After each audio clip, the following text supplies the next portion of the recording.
Kia ora tātou. Thank you, Brian, for your introduction. We're at the penultimate session, only to be followed by Brooke to close play.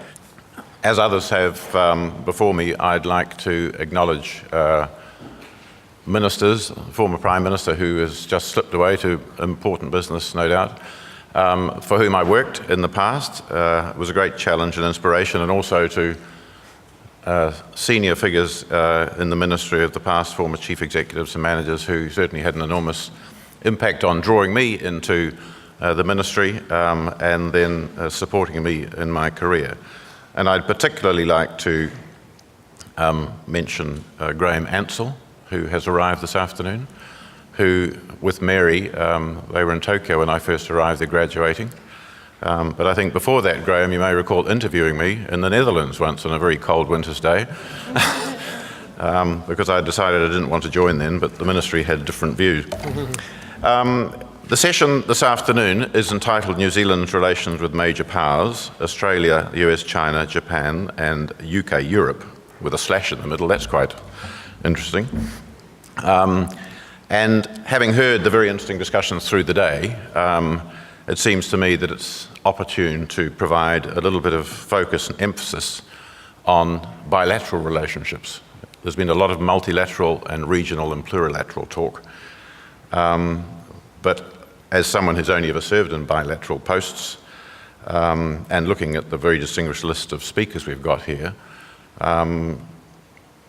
most of the ministry's effort goes into relationship with individual countries, and whilst the multilateral work is critical in the area of trade and international security, and as Bill Mansfield so eloquently spoke about, law of the sea, magnificent triumphs and structures that allow a lot else to happen.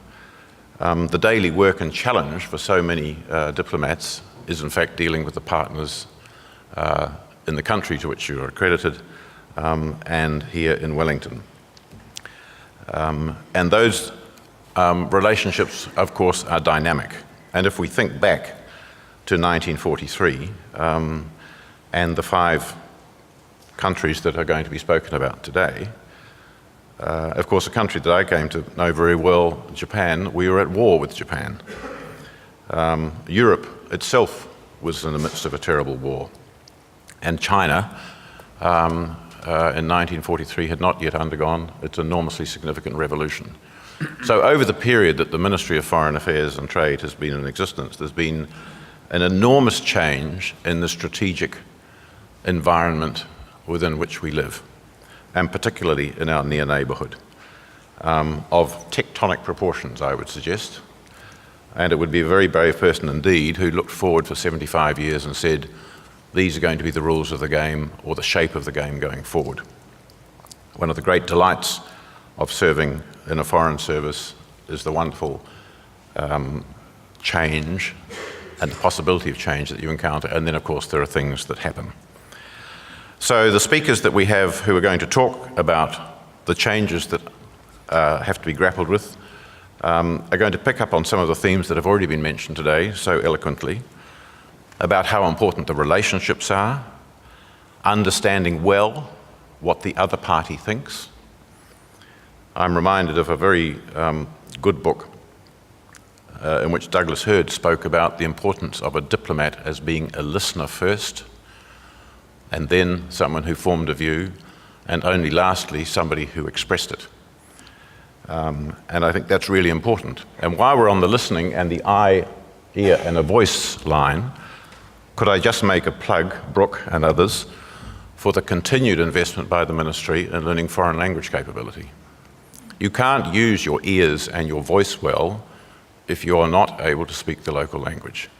I was the great beneficiary of language training in Japan, 2 years full-time. That struck me like a bolt out of the blue when it was offered to me. But it literally changed my life and the life of my family, and opened a whole new chapter in what I could understand and read and see. And I, for one, continue to think that we continue to underinvest in language training, including, I think, critically in the Pacific. So I just make that little personal plug. So I'd like to invite the following speakers in this order to speak, please, for 10 minutes. Rob Ayson, who is at Victoria University, is going to talk about Australia. John McKinnon, very well known to all of you, twice Ambassador to the People's Republic of China, former Secretary of Defence, will talk about China. No one better placed to do that than John. Simon Murdoch, former head of the department, also head of the agency I headed at Department of Prime Minister and Cabinet, has worked in the United States, the embassy there, and was High Commissioner to Australia. He will talk about the US. Jeff Langley, who will at some stage appear, we hope, will talk about the UK and Europe. And Carolyn Schwalger will finish up with a talk about Japan. So could I please invite Rob to take the floor.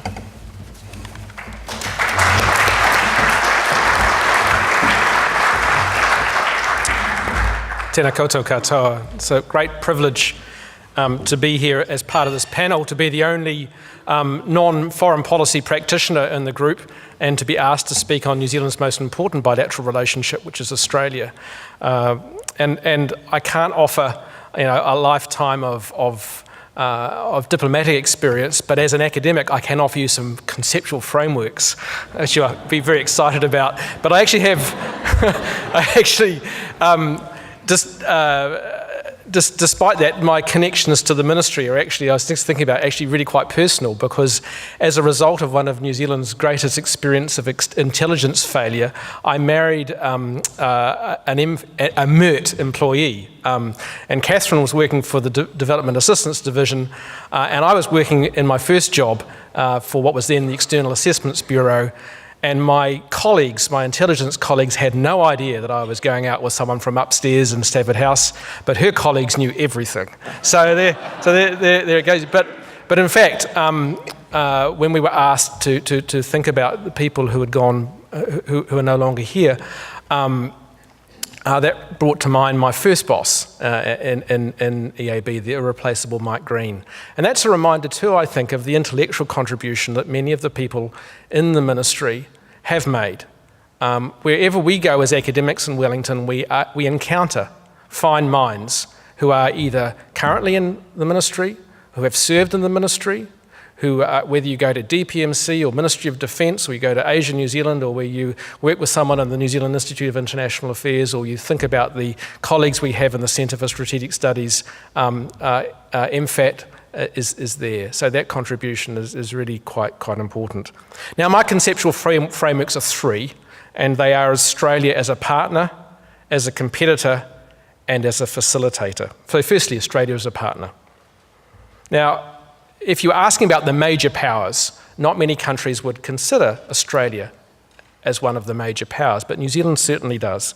Australia is at the top of the tree of the three most important relationships that New Zealand has. And I think they are Australia, China, and the United States. But of those three, nothing compares to the intensity of the connections that New Zealand has and the intimacy. If we think of closer economic relations, one of the major accomplishments of New Zealand foreign policy in the last 2 generations. If we think about New Zealand positioned as New Zealand's only military ally, and I thought it was quite interesting in the Asia session that more wasn't made of Australia as a way of cushioning us. It's not just about the US as an ally or the former role that Britain played. Australia's alliance role for New Zealand is extremely important. There's the interagency cooperation that goes on. There's Australia as New Zealand's #1 partner in the South Pacific.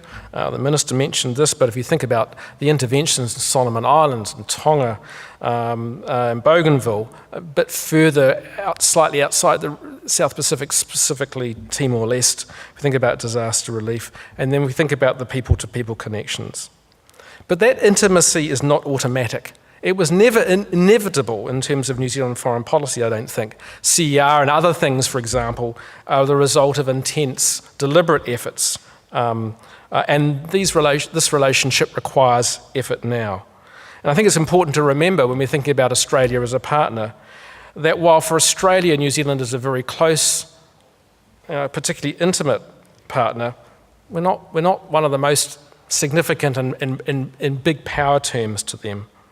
The United States, China, the very big neighbour in Indonesia, Japan increasingly. On some areas of policy, Singapore too is a very, very close partner. And of course, Australia seeking to bring India in.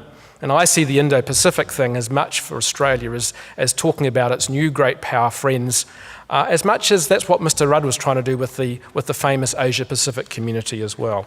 But in any case, there's an asymmetry there that is a major challenge for us in thinking about the partnership. And we need to constantly remind ourselves of that. Now, Australia as a competitor, you can't actually explain all that all that Australia means to New Zealand's foreign policy by way of thinking about those areas of functional cooperation in trade and security, and even in diplomacy. Australia is much more than New Zealand's closest partner. It's also our constant point of comparison. And sometimes that comparison is a competitive one, so that's why I've put Australia as a competitor. We define ourselves so often as not Australia. Until the 1950s and 60s, many New Zealanders may have thought of themselves as British. New Zealand prime ministers talked about New Zealand in that context, but we were not Australians. And New Zealand's sense of foreign policy independence that the minister just mentioned, and also of autonomy, I think is often an implicit comparison we make with Australia, a close and loyal ally of the United States. In the Pacific, New Zealand may be the more sensitive and understanding actor in comparison to Australia. At least we like to continue thinking that. When we think of our China policy, our first point of comparison and contrast is Australia. We may get reputational benefits when Australia stumbles. So there's a point of comparison then, as I think it is at the moment on climate change. And avoiding brand confusion, which is an obsession that I think can get sometimes a bit unhealthy, but avoiding brand confusion with Australia is often a New Zealand foreign policy obsession. The third point about facilitator. I think we're sometimes inclined to just a tiny bit of moral self-congratulation when we think about the comparison, the contrasts. After all, we don't put migrants in detention centres offshore. But before we go too far in that sort of direction, we need to consider a third angle in terms of the significance of Australia in our foreign policy. I think it's right to say that Australia has been a facilitator for New Zealand's engagement with the region and with the world. Australia has helped create shape for the choices that New Zealand has made. Australia's unstinting commitment to its US alliance helped sustain a regional equilibrium where it was safer for New Zealand to be autonomous. We may have done some of the things that Australia has done in its rhetoric with China differently, but I think sometimes it's not necessarily disadvantageous for New Zealand, for its big neighbour, to be making rather more robust points and taking some of the hits from China in a way of dealing with some of the behaviour that China is undertaking in the region that is unwanted. And New Zealand's engagement with Asia, which we've been hearing quite a bit about today, is almost unthinkable without Australia. Australia is one of the grandparents of APEC and the ASEAN Regional Forum. New Zealand's commitment to East Asian regional multilateralism is almost impossible without some of those structures that Australia has helped support. New Zealand's insistence on high-quality free trade agreements, that language we hear all the time, is firmly based on the successful experience of CER. And CER becomes that vehicle with which New Zealand engages its East Asia free trade partners. New Zealand's made with care approach to aid in the South Pacific is buttressed by Australia's aid largesse in the region. And I think that's partly one of the reasons why the Minister has taken so many opportunities to remind Australia of the importance of its aid commitment. Australia is central to the local aspects of the rules-based order, which is so prized in New Zealand policy. So those are the three: partner, competitor, and facilitator. Now, just to conclude and just to wrap up, I think of those three I've mentioned, we are often too aware of the competitor aspects of Australia's place in our outlook on identity, particularly, I think, in terms of the public discourse. We probably take for granted the partner aspect. We forget sometimes, and I'm thinking more in general of the wider New Zealand discussion as opposed to policymakers. But we forget it was never always as close as it has become. And we're sometimes surprised when Australia's domestic politics doesn't make room for our own concerns and interests. In terms of the third role, we may simply often be unaware of that facilitator role. But I actually think we need to actually be much more aware of that right now. We shouldn't forget that Australia has had a facilitator too. For decades, Australia has relied on Washington's underwriting of international institutions and the power equilibrium in Asia. Some of that is now in doubt. That is going to change Australia's confidence and its approach. I think it is already doing so. And that can't help but change the bilateral Australia-New Zealand relationship. I'd like to think that it will bring New Zealand and Australia closer together. I think that was one of the effects of the withdrawal of British power from East Asia after Suez. And it was one of the effects too of doubts about America's staying power in Asia after Vietnam. But it's not inevitable that that will be the case. It's not inevitable, particularly as Australia thinks about what relations with big powers it needs to prioritise. So I'll leave it there. Thanks for listening.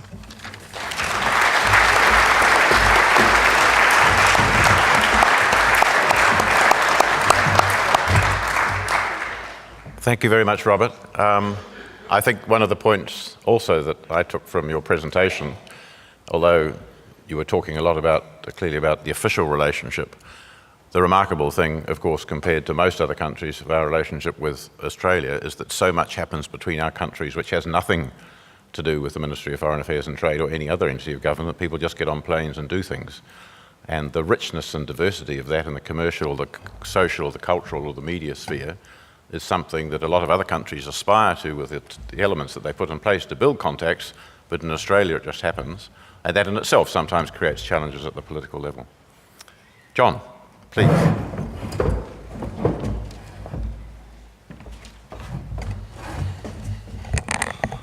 Oh, kia ora tātou, and acknowledge the Diplomatic Corps, ministers past and present, many colleagues, former bosses of mine and others, members of my whānau. Some have stayed the distance, others have pleaded other engagements and have gone. I mean, families are so unreliable when it comes to these matters.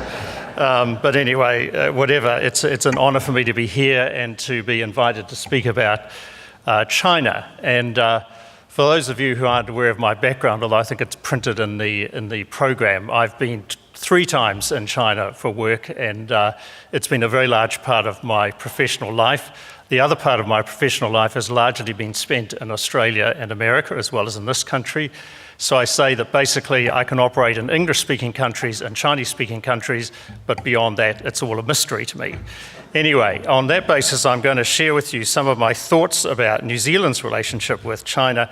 And I will, in fact, initially roll the clock back to 1943, which was, of course, what we are marking today, which is the 75th anniversary of the establishment of what we now know as the Ministry of Foreign Affairs and Trade, but I think was then called the Department of External Relations. And as everybody said, this was happening in the middle of World War II. Lots of things were going on in the Pacific. Lots of things were going on in North Africa. I just want to mention 3 things that were happening in China in that year, which sort of tell us why China has and will continue to be an important partner for New Zealand. The first, which was actually something probably not many people know about, naturally I have to tell you, January 1943 was when the UK and the US both signed treaties with the then Chinese government renouncing their extraterritorial rights in China. And this was a bit of a promissory note because most of the extraterritorial rights they exercised were in territories currently or then occupied by Japan. But they did act on them in 1945, and it was, in a sense, one of the first harbingers of that wave of anti-colonialism, which Gerald Hensley referred to much earlier today. Second was in March, when Mao Zedong, who had long been the leader of the Communist Party, actually became the chairman of the party for the first time. And so thereafter he was known, as we still know him today, as Chairman Mao. And that was when he became the head of the Politburo, when the communists, of course, were based in Yan'an in northwest China. And the third event was in November when the big three, as they were then called, the US, the UK and China, met in Cairo. And that was the moment at which the Allies said to China, we will ensure that you recover all territories which Japan has occupied since, in fact, 1895. And in fact, that reunification of China, which is still quite a big issue, in effect got its sanction from the rest of the world at that moment, and again was delivered on at the end of World War II. So 1943 was a big year for this country and especially for this ministry, but it was also a big year in other sorts of places and in many different ways. I just want to talk, just like Rob, I've got sort of three aspects of the relationship with China to talk about. One is that it's important, the second is that it's rich, and the third is that it's powerful. And those three things are not actually mutually exclusive, although it's convenient analytically to sort of build them up one by one. And I'll start off with the important, because in a sense, that was something that New Zealand had always recognised. But come 1949-50, when, of course, as you will all know, the People's Republic was proclaimed, New Zealand made a choice not to recognise China.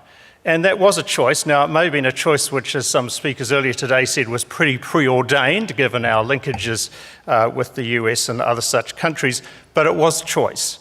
Switzerland and the Nordic countries, just to take some of Western countries, recognised China in 1950. France did in 1964.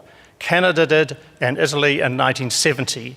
So although this is quite commonly believed, we were not, in fact, in the first group of countries who recognised China. But when we did, which was in the 22nd of December 1972, one day after Australia, not that we're competitive with Australia, but, you know, it was in a sense a recognition that it was not credible for New Zealand in this region not to have a direct relationship with the government in Beijing. And so that step was taken. And although it was coincident with the entry of the UK into the then I think European economic communities, in a sense it wasn't driven so much out of the prospects of trade with China, although they have always been seen to be significant, but more, as I say, out of a recognition that this was a country that this country, New Zealand, had to be able to connect with, talk to, interact with, and discuss. And like Maarten, I was also one of the beneficiaries of the ministry's very inspired language policy. And in fact, I think there are others in the audience, I think Chris Elder is here somewhere, who was one of the first, and in fact may even have antedated the recognition of China. So far thinking was the ministry in those days, and still is, of course. We'll talk about that later, won't we, Carolyn? Yes. In any case, we took that step, and that was, as I say, really New Zealand saying to itself and to the world, we know now this is what we have to do. We've had 20 years in which we haven't had such a relationship. Now we need to.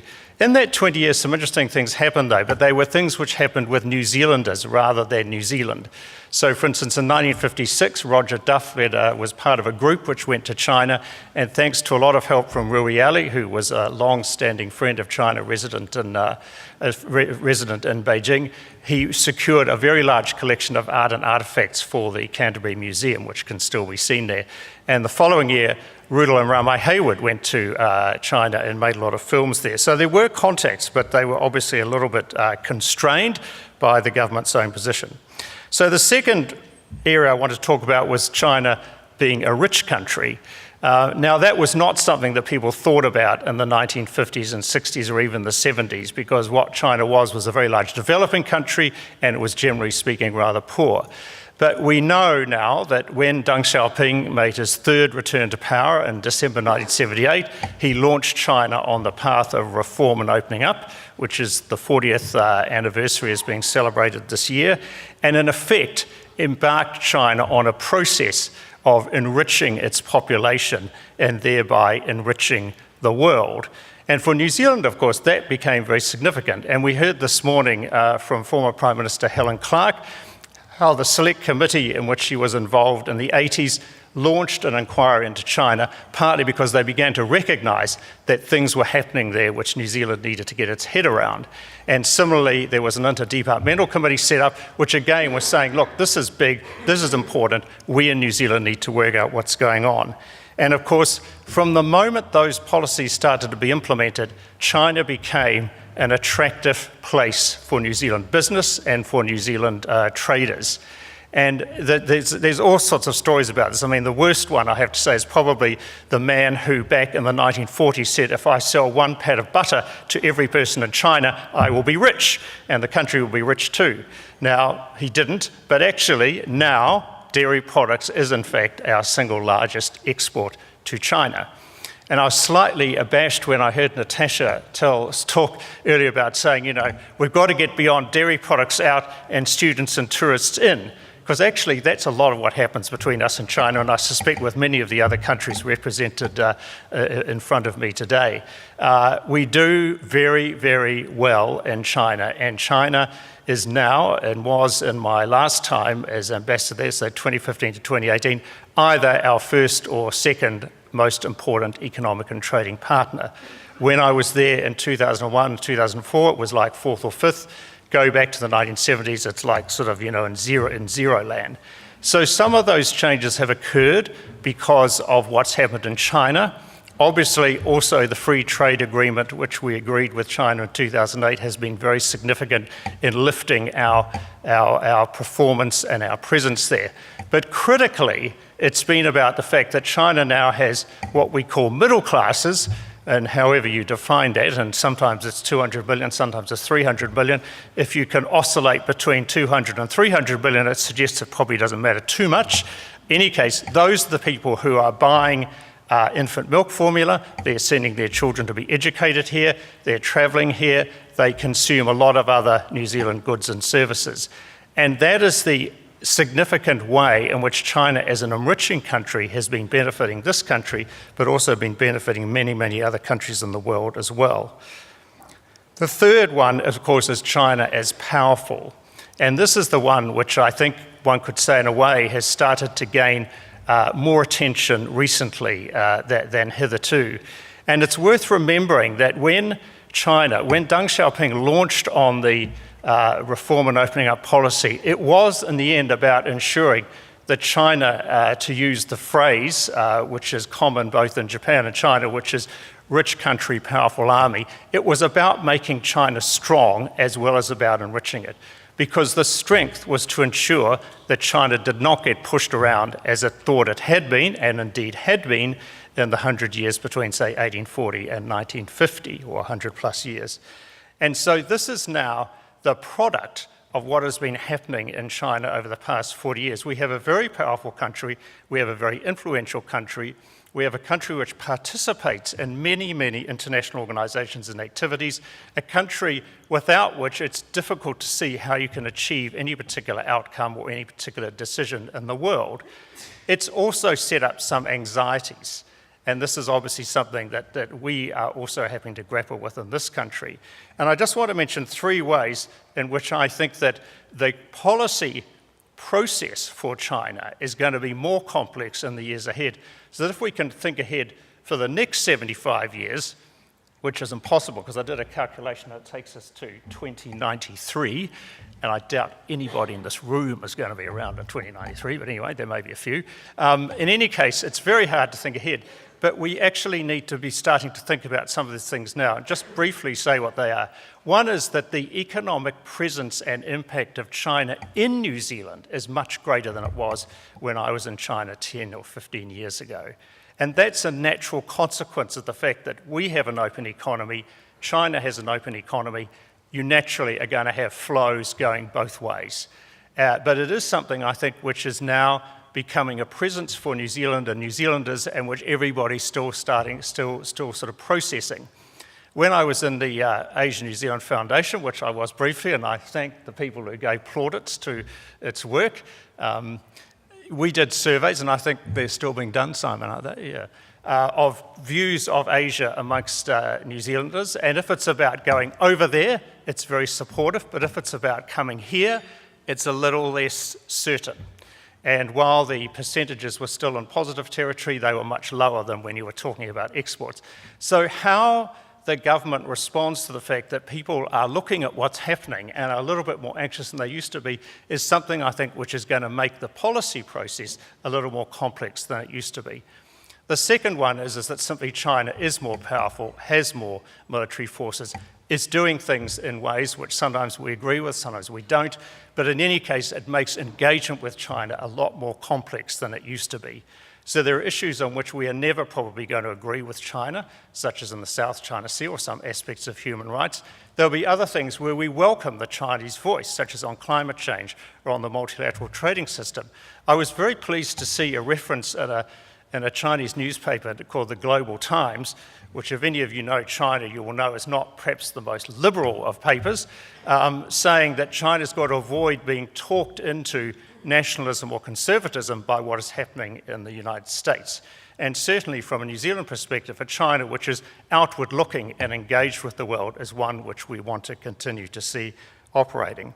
And the third element is simply that I think the view of China all around the world now, but particularly in countries close to us, such as Australia, the EU, Japan, and so on, is actually, and the US, is actually a lot harder and a lot tougher than it used to be. And many of you here will have a feeling about that as well. And that's not to say that those views are either right or wrong, more that it adds to the mix whereby people here have to advise on policy and advise on the sort of decisions we should be taking. We can't assume that whatever view we have of China is being shared by other people. So it is both important, it is rich, and it's powerful. But the last point I want to leave with you, it's very, very different from New Zealand. And just not in the obvious sort of ways of, you know, it's large and it's populous and it's got a big area and it's continental, but also because its political and social system are very different from ours. And Minister Peters sort of alluded to that a little bit earlier. So none of that is going to change.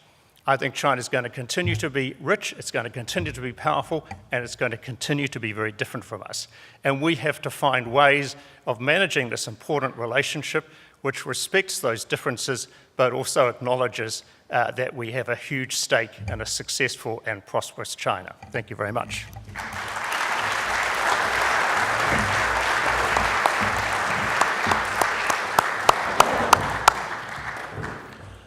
Thank you very much, John. I think you have seen there the real value that is generated by individuals for New Zealand and for the ministry from a professional, career-based organisation, because John has had his hand involved in efforts in China for, I think, 40 years, right?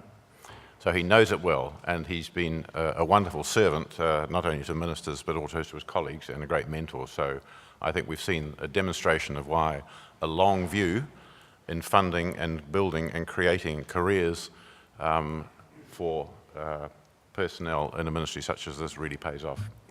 And now to another slightly long in the tooth man with much experience on many folds, but not as far as I know a Chinese speaker. Simon.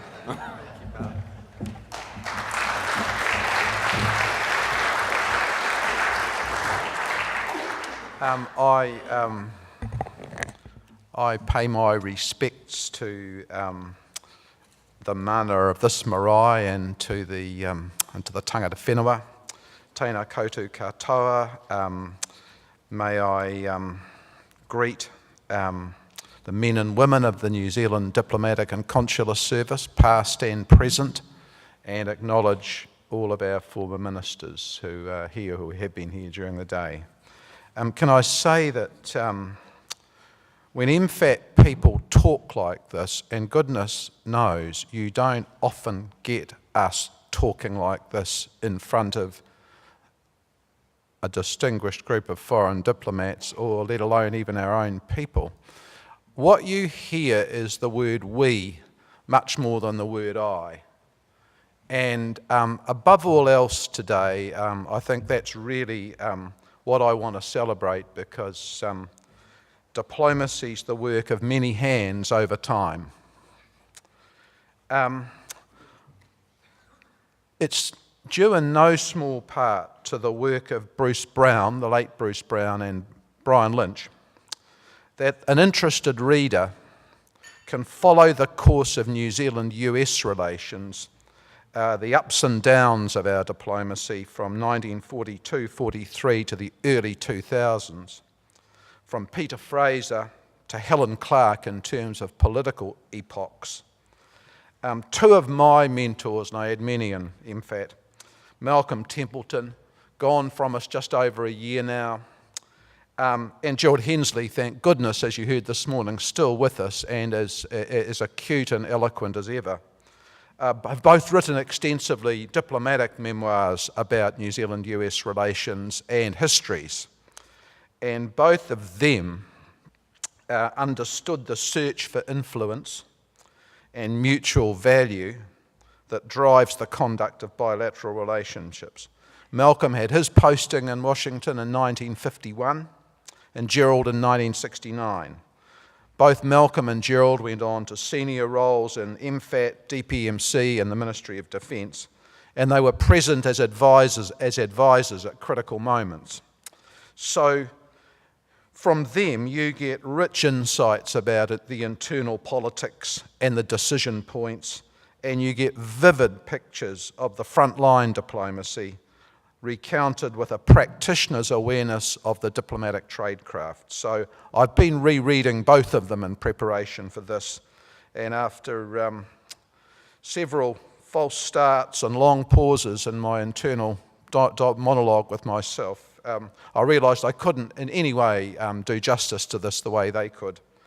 There have been other valuable accounts of the work of Gerald and Malcolm's mentors, Laking, Corner, Larkin and the others who were there at the founding of the New Zealand Diplomatic and Consular Service in the 1950s and 60s. It was a very small organisation back then until 1971-72 when a Prime Minister, Norman Kirk, created some resources to expand the ministry.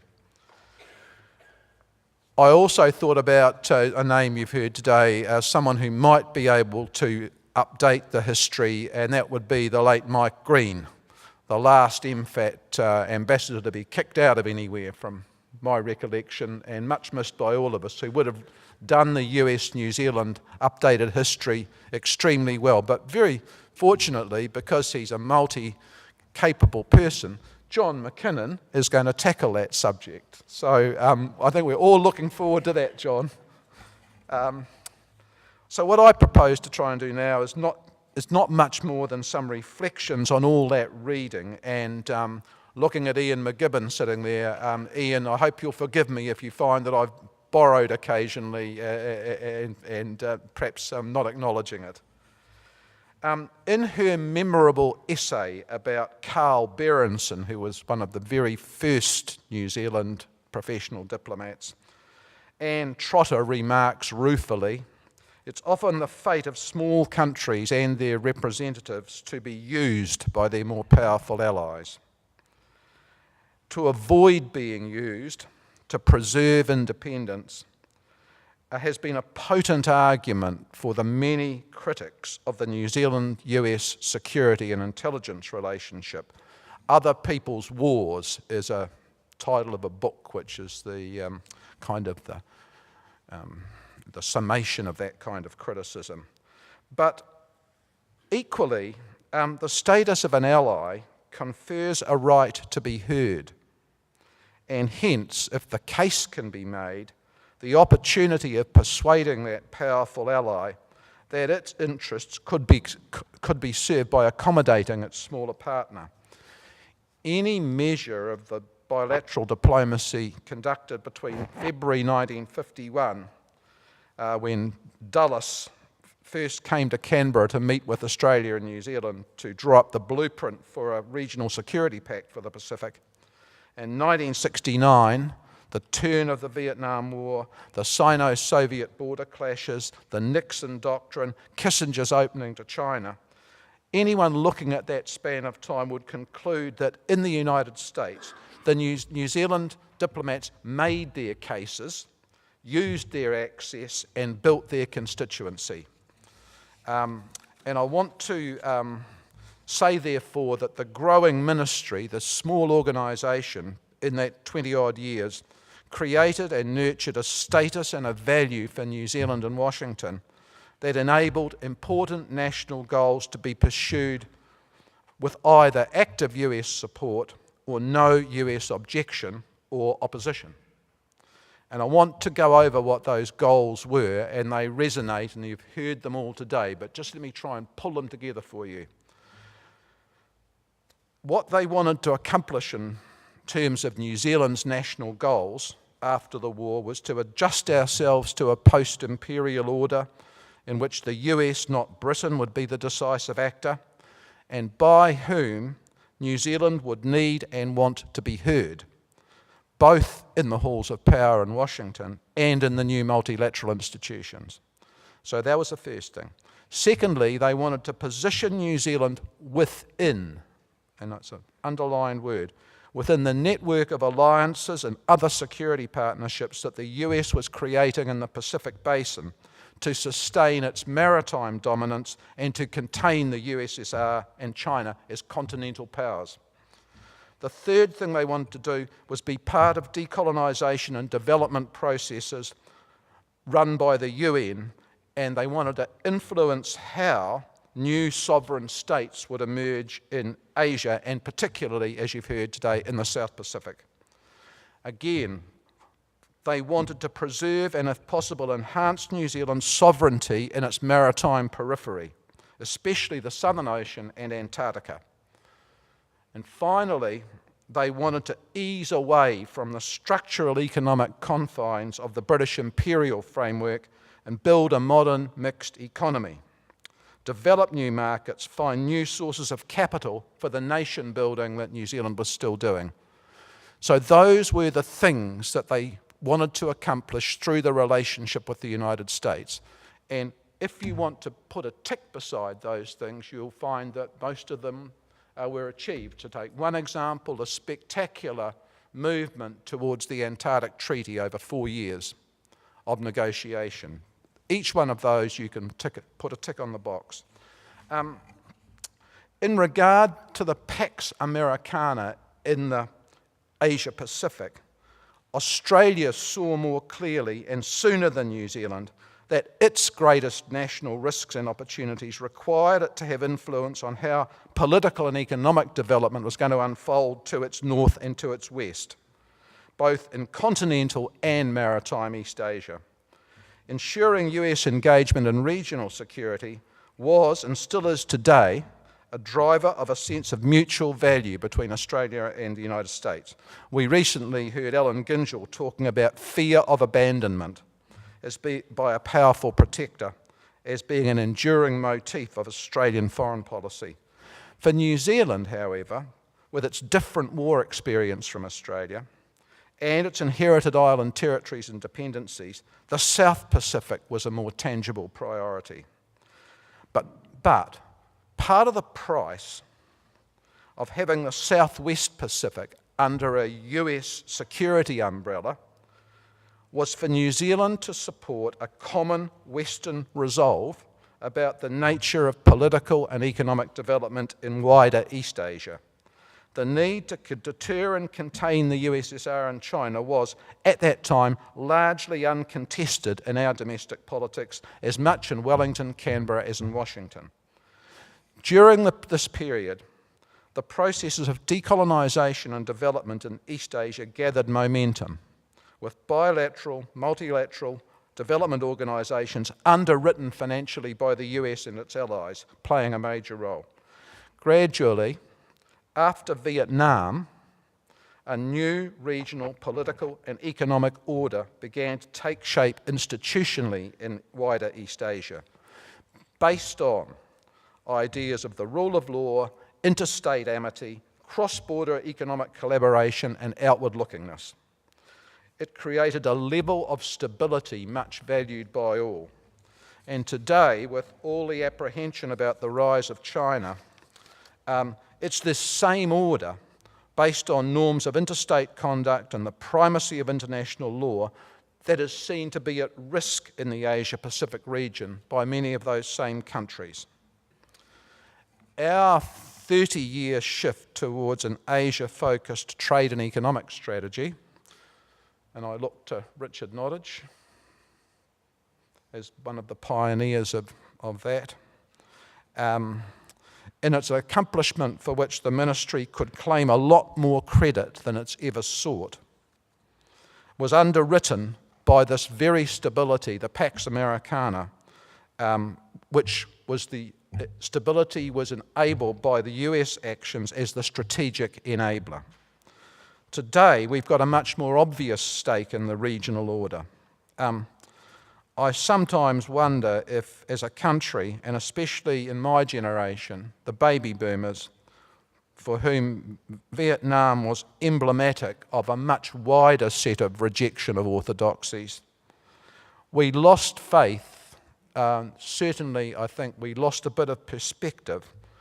We came to undervalue the connections between the Pax Americana, the rules-based order, with the stability it was creating, and the rise, economic rise especially, of Asia.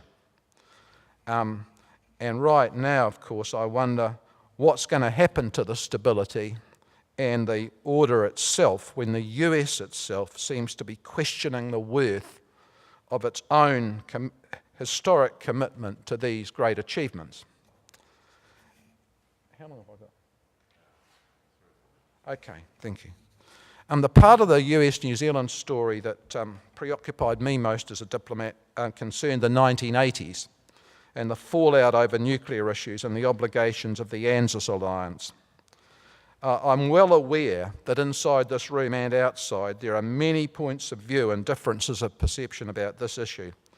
Terence O'Brien, who I'm sorry to say isn't here today, happened to say to me just the other day that he felt the overall outcome of that set of events was probably a net positive for New Zealand.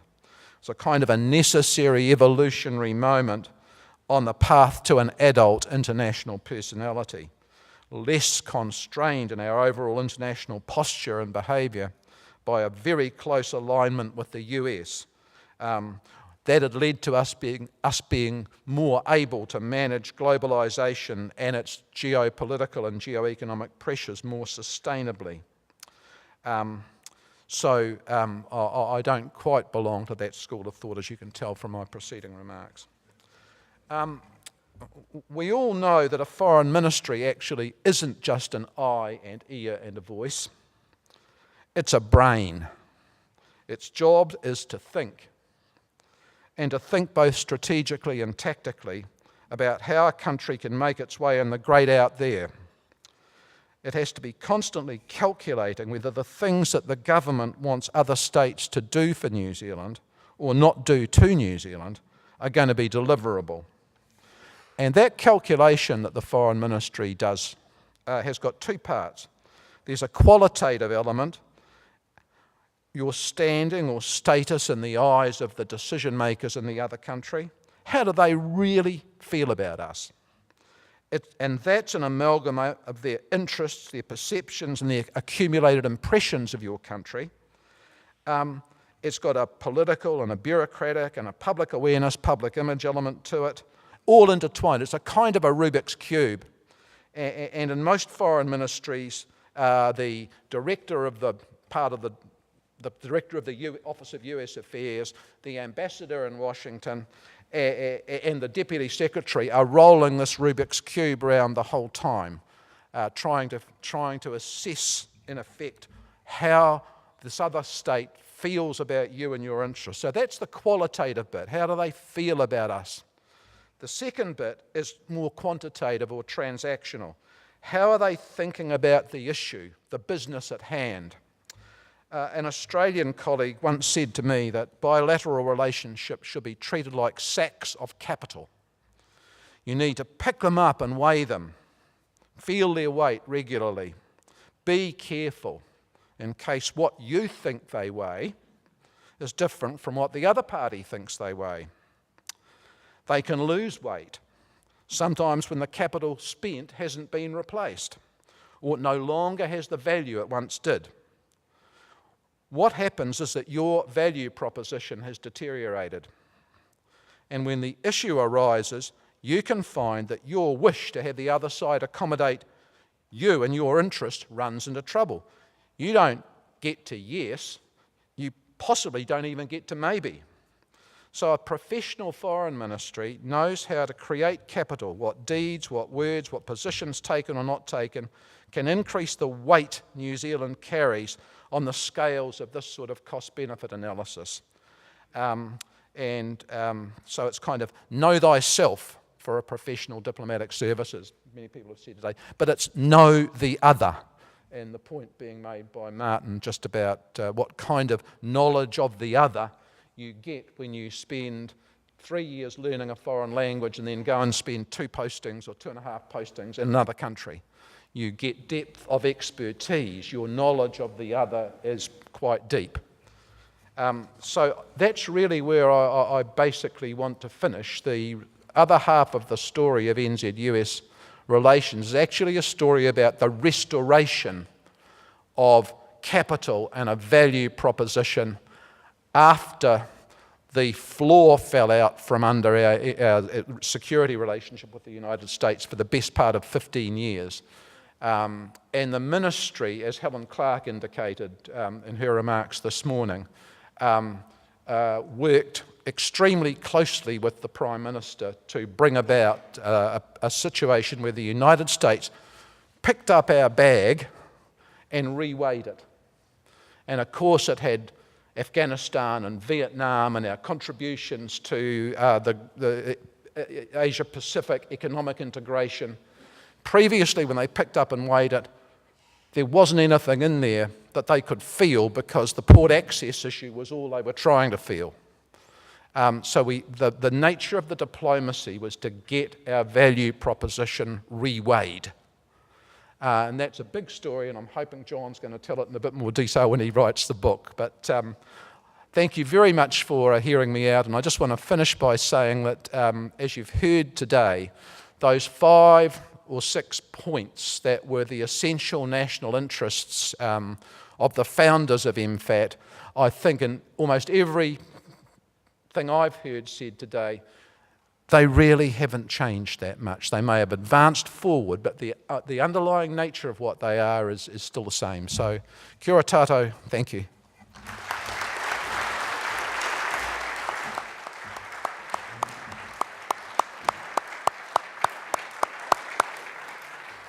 Thank you very, very much, Simon. A lot of experience there again.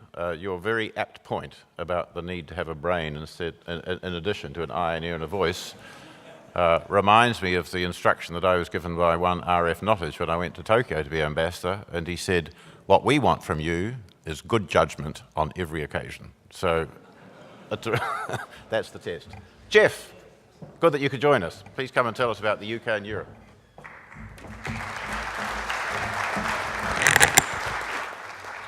Ina mana, ina reo, ina rangatira, tēnā koutou, tēnā koutou, tēnā koutou katoa. It's great to see so many familiar faces here. Apologies for my late arrival and joining the panel. In the fine traditions of MFAT, I can only blame the Minister. I'm delighted to be here today to share with you a few personal reflections about New Zealand's relationship with the UK and the EU, or as it says in today's programme, the UK/Europe. Never before has a simple slash been freighted with such great meaning. Will it be a hard slash or a soft slash? At this point, I don't intend to speculate. But as some have said in recent times, and have been great pains to point out, the UK is, and always will be, part of Europe. So too, our relationships with the UK and with Europe have been inextricably linked. This conference is reflecting on New Zealand's changing place in the world and the challenge of understanding where we've come from as we look to the future. A focus on the UK and Europe is very much about where, as a nation, we have come from and how we've changed. Over the last 75 years, our own evolution as a nation and the evolution of the UK and that of the European project have resulted in a number of dynamic impacts on our respective relationships, and we can expect that to continue. Now, I could stop at that point, but I've got 9 minutes left, so I'll keep going. In an attempt to put a bit of a framework around what might otherwise be criticised as a general observation that things have changed and will keep changing, I would suggest that with the UK we have moved from dependence through the pain and angst of a growing independence to now a healthy and robust interdependence. While with Europe we have moved along a spectrum of engagement, from the sporadic and opportunistic through to the more deliberate but still quite narrowly focused, and now to a deeper and more comprehensive partnership. To begin with the UK, our relationship has been a journey over 75 years, from a relationship cast largely in familial terms to the strong partnership of two independent actors on the global stage, with deeply shared values and many common interests. The special character of our relationship is of course underlined by the fact that the British sovereign is our head of state. The 75-year scope of this conference does not reach back as far as the Treaty of Waitangi, but suffice to say that even today our relationship with the UK cannot be considered in isolation from the treaty and the experience of colonisation. And it is right, in this place, that we also acknowledge the loss and the suffering of the Maori people throughout our history, and importantly, the unique place that the British Crown occupies in Te Ao Maori. In some ways, it's surprising to reflect on the fact that much of what we currently accept to be the state of our relationship with the UK came about quite recently in our short history. When New Zealand declared war on Germany in 1939, Prime Minister Savage broadcast a radio address saying, as some of you will be very familiar, "Both with gratitude for the past and confidence in the future, we range ourselves without fear beside Britain. Where she goes, we go. Where she stands, we stand. We are only a small and young nation, but we are one and all a band of brothers, and we march forward with union of hearts and wills to a common destiny." This sentiment would have seemed just as right and natural to most New Zealanders of that time as it seems oddly naive and unquestioning to the New Zealanders of today. So it's clear then that our relationship with the UK has evolved over the last 75 years. This was not a linear process. There was a dynamic interaction of factors through this period, including the UK deliberately looking more towards Europe, the strengthening of the European project, particularly after the fall of the Berlin Wall, and the growing assumption of a distinctive New Zealand identity and the more confident and authentic New Zealand worldview. The changes in our relations with the EU have followed a trajectory of growing engagement that's not enormously dissimilar to the trajectory of our relationship with some other powers. That began with smaller and more sporadic beginnings, with a limited trade profile, patchy political engagement, and people connections driven largely by post-war immigration patterns.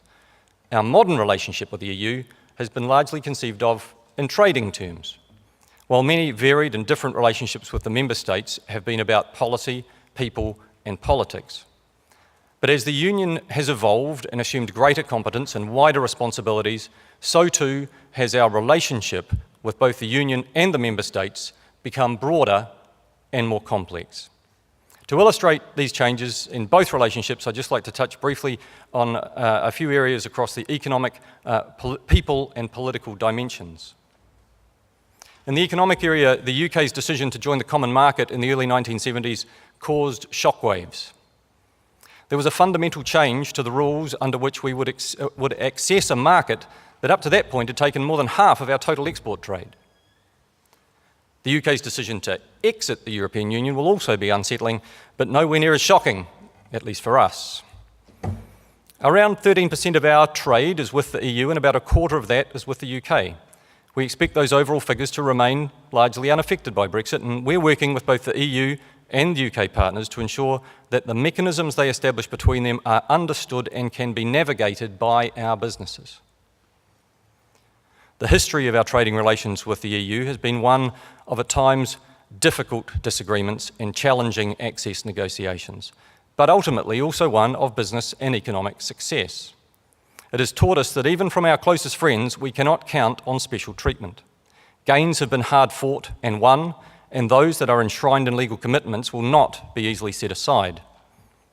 The generally positive historical trend in our economic relations finds its current expression in the long overdue negotiations towards a free trade agreement with the EU. This agreement will be the cornerstone of the future of our trade and economic connections. Our people-to-people links with the UK and Europe are of long standing, but it's noteworthy that change to some of the patterns of those connections has come only relatively recently. In 1961, 50% of the overseas-born population of New Zealand was from England. By 2013, that number was 21%. In fact, it was in the 2013 census that Asia overtook the UK and Ireland for the first time as the largest source of the foreign-born population in New Zealand. While the trend is clear, the UK and Europe will remain important sources for long-term migrants and short-term tourists. These connections are important. They are why New Zealand and the UK established a people-to-people dialogue last year as a clearinghouse for promoting contact and addressing issues. It's also why we're working closely with the EU to ensure that revisions to Schengen arrangements preserve New Zealanders' access to Europe. It's also why we work extensively to promote education, science, research, culture, and innovation connections. In the political sphere, our differences have been few. Where we have differed, these occasionally have been high-profile issues. Differences, after all, catch the eye. We have differed over the veto, we've differed over nuclear disarmament issues and non-proliferation issues. France's history of nuclear testing in the Pacific coloured Europe's relations with the region and with New Zealand. But France remains a key partner in the region, and more recently, the EU has become a significant contributor to the region's development and security. And I also note that the UK has announced the establishment of 3 new posts in the Pacific, and we look forward to similarly close collaboration with the UK as it builds that profile in the region. Our political, defence, security cooperation with the UK is deep and mature. It is enshrined in regular leader and ministerial contact, institutionalised officials' dialogues, and cooperative programmes of work across many different agencies. And with the EU, the Partnership Agreement on Relations and Cooperation signed in 2016 is a comprehensive and detailed blueprint for deepening our engagement across a range of topics far too broad to mention in the time available. In fact, the vast array of issues on which we agree and where we cooperate, where we are allied, are almost by their sheer number far too prosaic to garner much attention, but they are both the foundation and the centre of gravity for our relations with both the UK and the EU.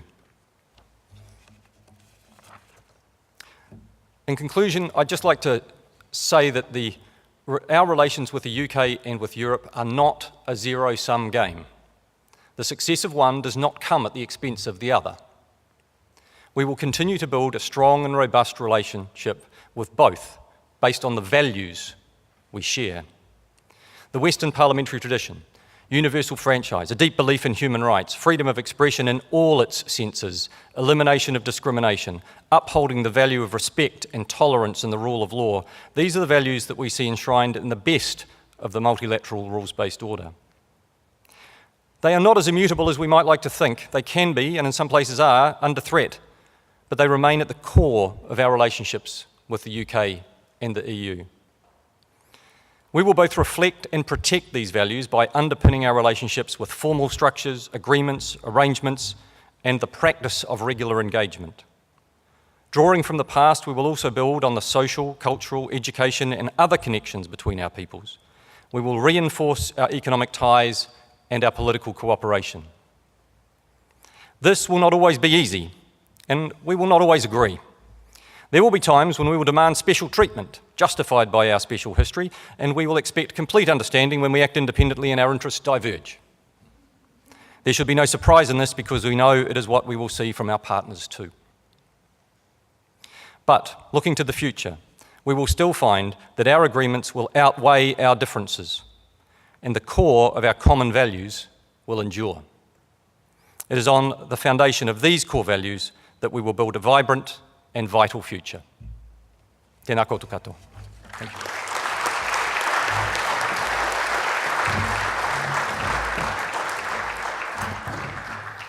I must apologise for not appropriately introducing Jeff, who, in addition to being Deputy Secretary in the Ministry in charge of Europe, also has responsibility for the Middle East, Africa and Australia. So I can understand why you're so busy. So Saigoni, it's my great pleasure to invite Carolyn to talk about Japan.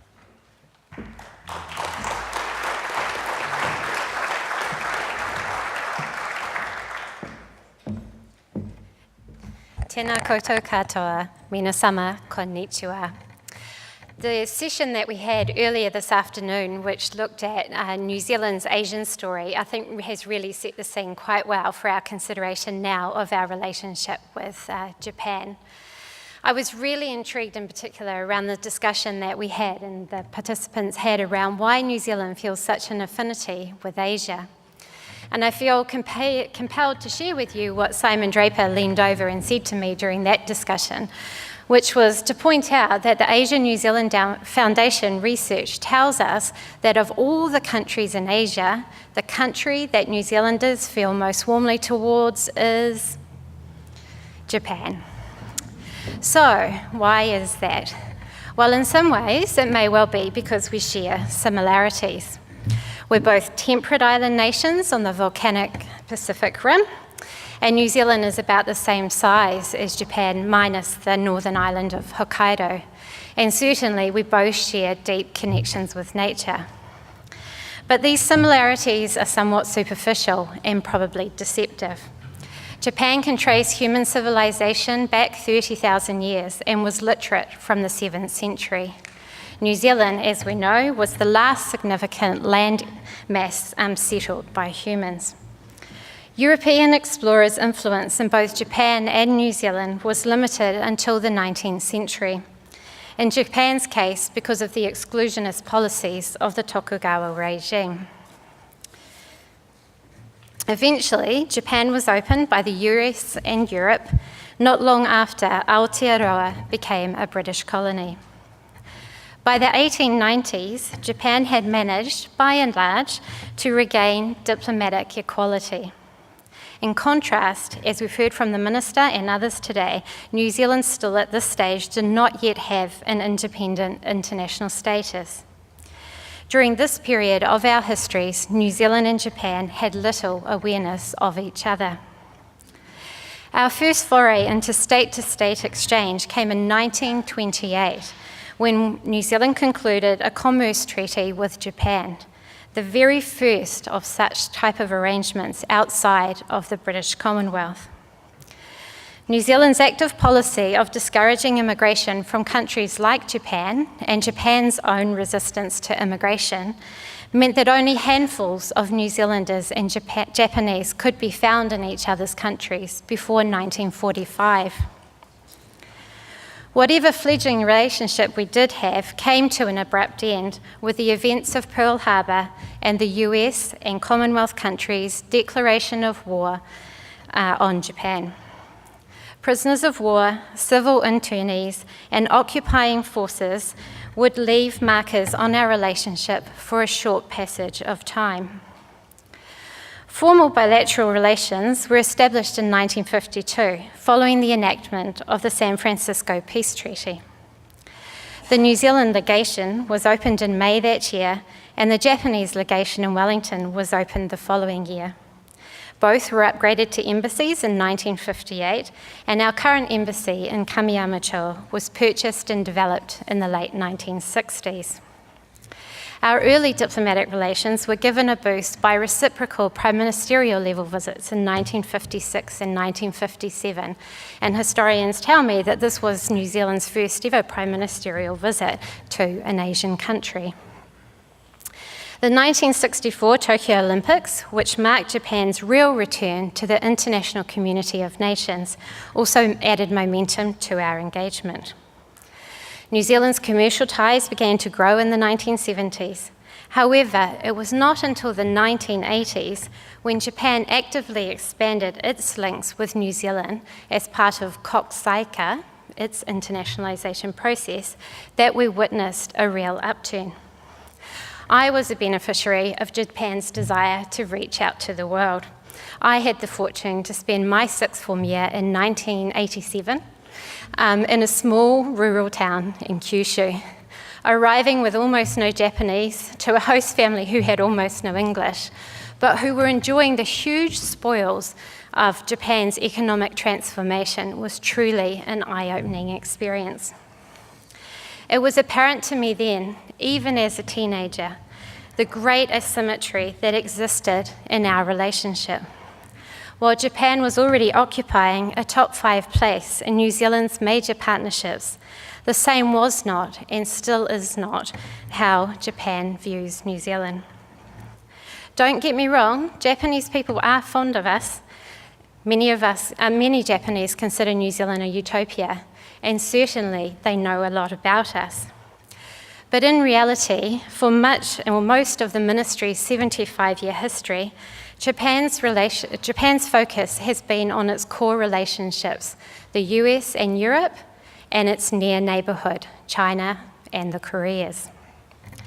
Given the strategically significant and contested neighbourhood in which Japan finds itself, this should be of no surprise.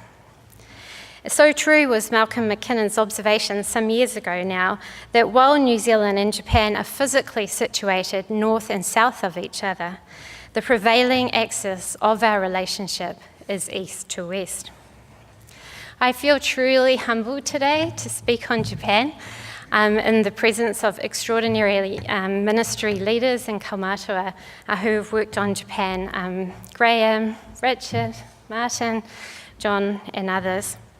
They, supported by our political, New Zealand Inc., business and community leaders, deserve to be acknowledged for the many significant milestones in our relationship with Japan. How do I summarise all of these achievements? I simply couldn't even try. So instead, I've picked a few examples to try and illustrate the breadth and the length and the nature of our links.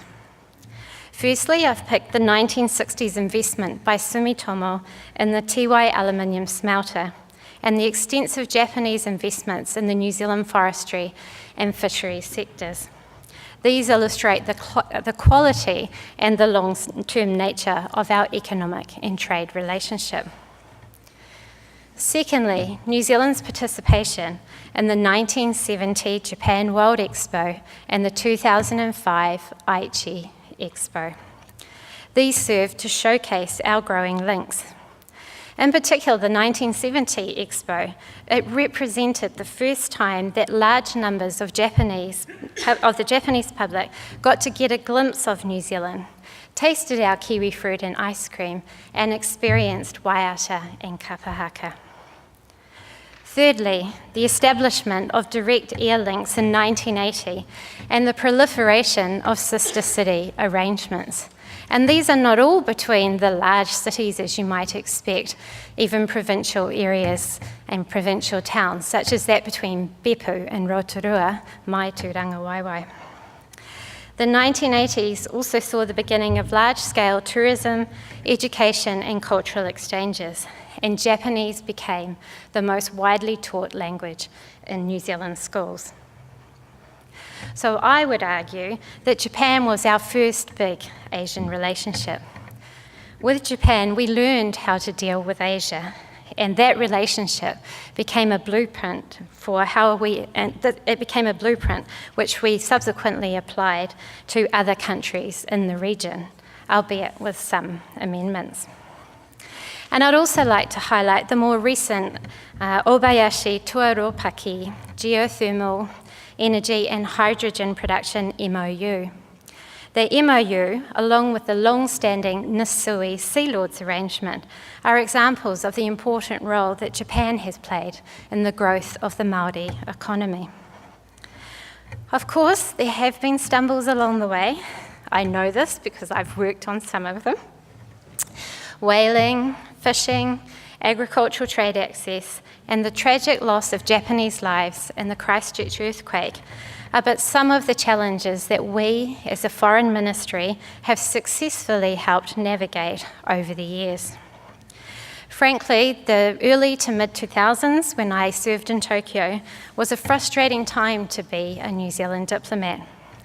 The prospect of Japan overtaking the US as the world's largest economy had disappeared, and its fixation on paying down debt and deflation were marked features of Japan's so-called lost decades. From 1990 to 2012, Japan had 15 changes in Prime Minister. Securing access to decision makers was really difficult. During this time, many, including in New Zealand, turned away from Japan in search of greener pastures, taking for granted the maturity and the stability of the relationship. But to overlook Japan as a regional powerhouse is to our detriment. Under Prime Minister Abe's leadership, we see a transformation to an open and competitive economic structure.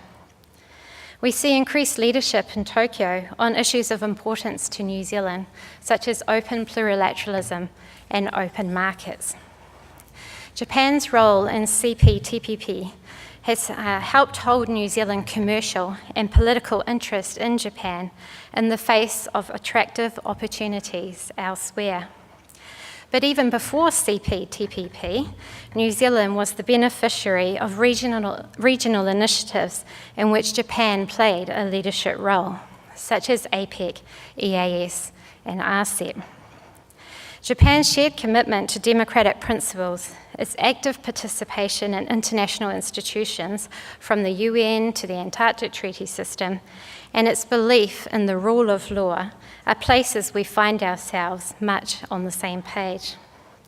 We saw this firsthand as a member, we saw this firsthand as a member of the UN Security Council when we served alongside Japan in 2016. Japan's hosting of the 2019 Rugby World Cup, the 2020 Olympics and Paralympics, and the 2021 Masters Games illustrate Tokyo's desire to be seen as open for business.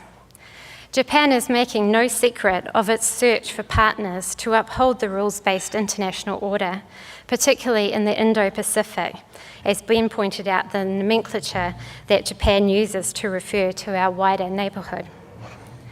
Domestic developments in Japan, when placed alongside a more contested regional strategic environment, suggest that establishing a strong partnership with Japan based on shared interests and common values as democracies upholding the international rules-based order is as important as it's ever been.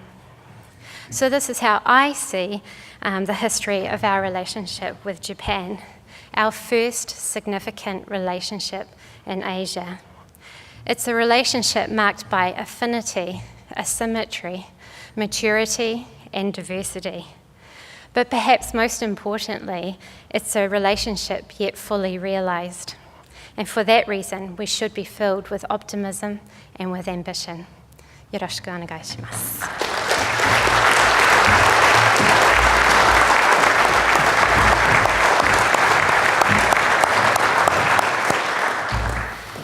Gokurosama desu. I didn't have the fortune of having Caroline working for me, but I was able to engage with her on a number of occasions in later capacities, and it was always very noticeable how enthusiastic and knowledgeable she was. We have reached the conclusion of the allotted time, and I'm under strict instructions from Brian to draw it to a close there. So could I please invite you to join me in thanking the 5 panellists for their presentation.